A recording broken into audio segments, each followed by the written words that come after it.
I want to talk today about what I think is the biggest grift and the biggest scam of the new Trump administration that's not really being covered enough, which is Donald Trump's foray into cryptocurrency. It's absolutely wild. It's making him and his family incredibly more rich, but we're not talking enough about it. I don't totally know why. Maybe we don't understand enough about it, but that's what I'm here for. I want to explain what's going on. So what got me on this is I was watching Donald Trump's interview on Meet the Press over the weekend.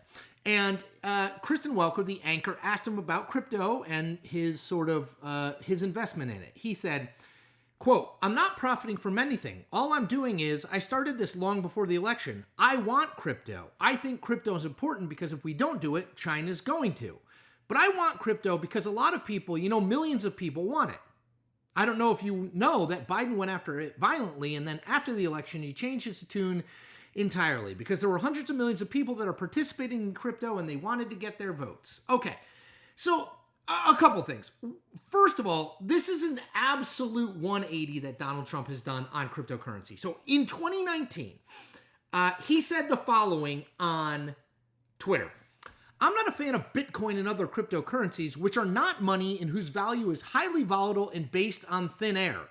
Unregulated crypto assets can facilitate unlawful behavior, including drug trade and other illegal activity." He says, "We have only one real currency in the USA, and it is stronger than ever, both dependable and reliable. It is by far the most dominant currency anywhere in the world, and it will always stay that way. It is called the United States dollar." Okay, so what happened between 2019, where Donald Trump says, "I don't trust cryptocurrency," and it offers the possibility of fraud and unregulated things, and now where he's all in? All right, so this story really starts during the election. So during the election, Trump is right that crypto folks, people wanting this digital form of currency, and wanting it to be more mainstream, did not like Joe Biden's regulatory approach to it. That is absolutely true. So during the campaign, crypto powers, people who had made a lot of money off of it, people who had crypto companies, et cetera, who had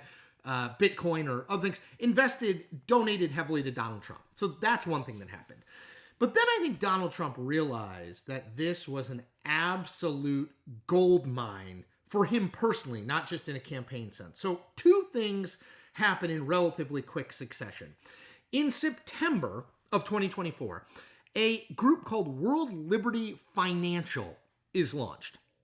Now, this is effectively attempting to be a bank for cryptocurrency that you can sort of invest and they'll invest for you in other cryptos and that sort of thing. Sort of a holding center.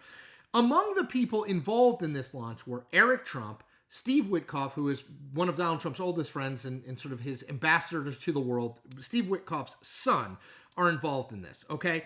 The Trump family owns a 60% stake in the company. So they are borrowing and lending crypto, okay? They also start their own cryptocurrency called WLFI, of which they own 22.5 billion tokens. Okay. This has been in the news recently, World Liberty Financial, because the UAE, the United Arab Emirates, the investment fund, the Sovereign Wealth Fund, has announced that they are going to be making a $2 billion investment using the World Liberty Financial Bank. This will accrue massively to the benefit of people who own World Liberty Financial Bank, of which 60% are the Trump family. Okay.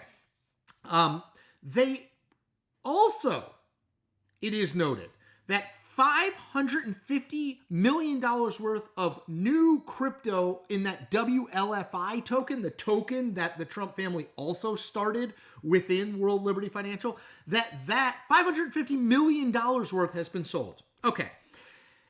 All of which is, kind of crazy. Then in March, they started a stablecoin. Now, a stablecoin is a way for, crypto basically is like the stock market. Bitcoin goes up, it goes down, the value goes up, it goes down, sometimes radically. Stablecoin is a new movement by the crypto industry to say, we are going to have a coin that is always worth $1. And that will allow places like World Liberty Financial to make these vast investment deals like from the United Arab Emirates, right? Because there's a stability there. You know, one stablecoin is $1 and we can buy X number of stablecoins and we know how much it's going to be worth and that value won't change all that much. Does that make sense?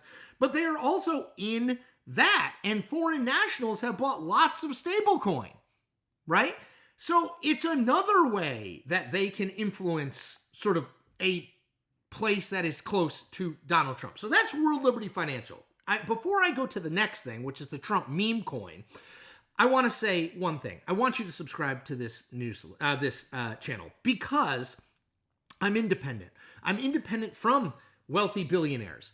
I'm independent from corporate media conglomerates that own these things. It's just me. I'm just making videos trying to explain the political world to you. I'm also independent in the sense that I'm neither a Republican nor a Democrat. I am calling balls and strikes no matter what uniform the batter at the plate is wearing, and I think that's really important. I hope you subscribe. Okay, so World Liberty Financial, crypto bank that the Trump family broadly owns a 60% stake in. They recently announced $2 billion investment by the United Arab Emirates investment fund. Trump family stands to gain hugely. They have also, within the World Liberty Financial, they have started their own cryptocurrency called WLF that has sold $550 million worth since it started. And they are launching a stable coin designed to broker these large investment deals that they expect will come in. Okay, that's World Liberty Financial. Put that over here in the cryptocurrency. Now there is also the Trump meme coin. Now what is a meme coin? Okay, the best way to explain it, honestly, it's like a baseball card or a Beanie Baby. It's a collectible, right? It's a coin with Donald Trump raising his fist on it. Now, that coin launched in January. It hadn't been doing all that well because, I guess there are obviously people who want a coin, a commemorative coin of Trump raising his fist, right? This whole fight thing after the assassination attempt in Butler, Pennsylvania. But here's when it started to take off. A few weeks ago, Trump announced that he was going to do an exclusive dinner with him, a VIP dinner, for people who owned the most meme coins, the most value meme coins. So people had bought them up. Guess what happened? The Trump meme coin, way up in value. In just the last 2 weeks, the Trump family has made more than $1 million in just fees on the transactions of the buying and selling of the meme coins. The estimate is they've made $320 million on the meme coin since it was launched last January. Now, let me do one overall thing, and then I want to make a broader point. There is an estimate out there by a good government group that says that Donald Trump has experienced a $2.9 billion with a B, $billion increase in his net worth in the last 6 months due to the World Liberty Financial and the Trump meme coin alone. Just in crypto, Donald Trump has increased his net worth by $2.9 billion, and that 40% of his total net worth, 40% of his total net worth is now in these crypto companies. Now, why is this a problem? Why did I say it's a grift? Why did I say it's a scam? Well, because this is a way directly for Donald Trump to profit personally off of people wanting access to him. So the UAE, they want Donald Trump to be favorably inclined to them. So why not invest $2 billion in a crypto bank that his family has significant ties to? Investors, crypto investors who want, including the guy who bought the banana, the art taped, the banana taped to a wall. He bought the banana for $6 million and then ate the banana. That guy, he's a massive holder of Trump meme coin. Why? I guess you could argue he just supports Trump. Maybe he wants, but also he probably wants access to Trump at this VIP dinner where 25, I think, of the people who hold the most Trump meme coin are going to be invited to a dinner with Trump. This is literally selling access. It's not complicated. Buy more Trump meme coin, get invited to dinner with Donald Trump. Invest in World Liberty Financial, put money into it, buy their crypto, the WLF crypto, and enrich Donald Trump's family, which of course Donald Trump will probably at some way become aware of. I know he says all this stuff, his family handles all that stuff, but he doesn't have a blind trust. and he is aware of that stuff. There's a semi-permeable barrier there with the financial workings of Trump Inc. So again, this is a guy who in 2019 said crypto is a scam. It can disappear in thin air, and it's rife for the possibility of fraud and scams.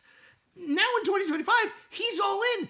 The estimate made by this good government group, $2.9 billion increase in his net worth just on crypto. The Memecoin has made $320 million since it was launched in January. These are things that are lining the pockets. I don't know if it's Donald Trump's pockets, but the pockets of the Trump family. It is not complicated, people. And yet we are not alarmed by this. Democrats in the Senate are saying there's a crypto bill moving through the Senate right now. And they're saying, well, wait a minute, we can't move this bill until we address what's going on over here. But I don't know if Republicans in the Senate or the House are saying, wait a minute, this seems insane. This guy's this is a clear pay to play situation, lining the pockets, the private pockets of the President of the United States. Again, I think this is another way where Trump has stretched the bounds of normal and acceptable in ways that are very difficult to comprehend. If any past president came anywhere near doing anything like this, it would be an absolutely massive scandal. For Donald Trump, it's a Wednesday. Anyway, I hope that this has informed you. I wanted to learn more about it. I've been listening and reading up on it for the last week or two because I've wanted to do this video. So I hope this video helped you as much as learning about it helped me. Other things you can do to help me. Subscribe to this channel. It's easy. Hit subscribe. You can like this video and comment on this video. Both of those things help my content get out to more people who are not currently subscribers to my YouTube channel. And the last thing you can do, just tell a few people about what I'm doing here. Tell them why you like it, why you think it's important. Again, independent from big media and legacy media, and independent from the two parties, telling you like it is, calling balls and strikes no matter what uniform the batter at the plate is wearing. That's me. I hope you can support me. Take care.